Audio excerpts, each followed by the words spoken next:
আমাদের অভিযোগ হচ্ছে যে এখানে কাঁচরাখানা করা হয়েছে। সব দোকানের পাশে কাঁচরাখানা, গন্ধেই থাকা যায় না। পাশে কাঁচরাখানা তো কোনো কাজই হচ্ছে না। রাস্তার দুই ধারে অনেক ময়লা, অনেক কাঁচরা ফেলে সব চলে যাচ্ছে। এখানে কোটি কোটি টাকার কাঁচরাখানা হয়েছে, কিন্তু কোনো কাজের না। আমি তো বলছি যে এই কাঁচরাখানাগুলোকে কোনো কাজে না লাগানো, ভেঙে দেওয়া উচিত।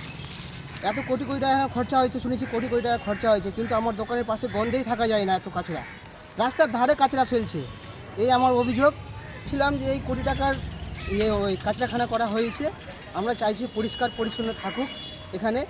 আমরা চাইছি নতুন সরকার এসছে, এই সরকারকে আবেদন করছি বা হয়তো জানাচ্ছি মিডিয়ার মাধ্যমে যে এই কাঁচরাখানাটাকে ভালোভাবে দূরে করা হোক, প্লাস কি ওখানেই করা হোক, কিন্তু এই রাস্তার ধারে দুই ধারে যে এত কাঁচরা যেন না পড়ে, গন্ধে দেখা যায় না। আমাদের এই সরকারের কাছে আবেদন করা হচ্ছে যে একটু আমরা যেন হেল্প করুক আমাদের এই পরে। আগের সরকার তো সব শেষ করে ফেলেছে, এই সরকার যেন একটু দেখুক আমাদেরকে। আমার নাম মহাদেব দাস, পাশে